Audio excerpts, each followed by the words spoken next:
At today nga, napadpad tayo ng Baguio, kaya subukan naman natin ang strawberry picking. Actually, malalaki siya. So, ihahawiin mo lang yung dahon. Ayan mo guys. Para makita mo po yung bunga. So, ang lalaki. Uy, sira na. So, titignan mo kung... So, dito kami sa La Trinidad Strawberry Farm.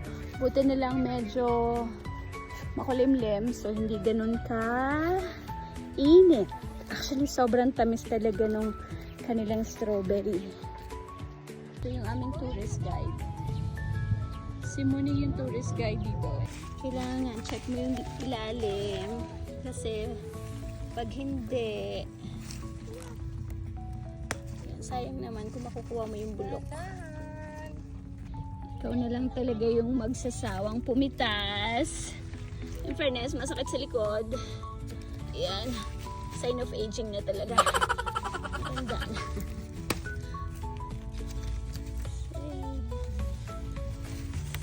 Ito yung mga basket.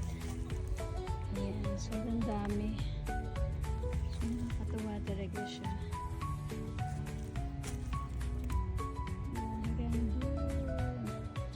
Actually, marami pa siya. Pwede nga daw kumain ka na kumain eh. Joke lang. Baka maubos natin yung 1 kilo, kain mo. Sige to kids ka.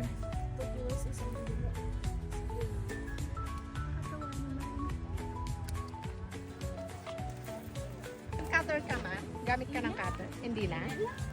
O, ano mo lang yung kuko mo. Yun lang, wala akong kuko.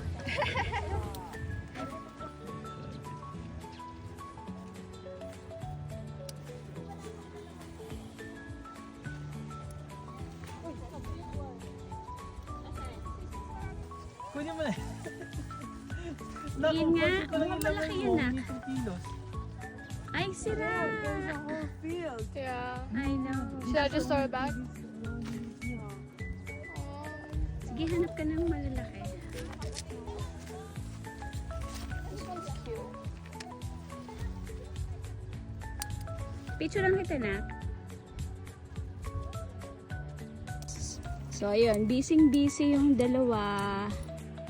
Ayan. Kaka-strawberry. Dami ring ibang namimitas. Dami na yan. Yeah. Looks good. Actually, medyo, maputik lang. Pero, ang dami oh. Pag hinawi mo siya talaga. Ayun. Ang dami niyang bunga. Sobra. Tsaka pag tinikman mo ang tamis talaga, grabe. Ay, wag na nga. Kanina pa ako. Kanina pa ako kain na kain. Kain niya pa ako kain na kain. Sobrang tamis, guys. Sobra. It's so good. Iba talaga yung tamis niya.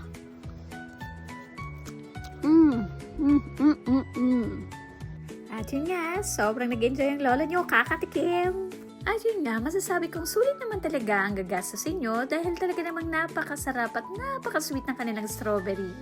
Mapamatanda, mapabata, talaga namang mag-e-enjoy sa experience na to. Kaya naman sugod na sa Baguio at mag-try ng strawberry picking. And sa lahat ng mga strawberry farmers natin dito sa Baguio, maraming salamat po. Saludo kaming lahat sa inyo. Bye!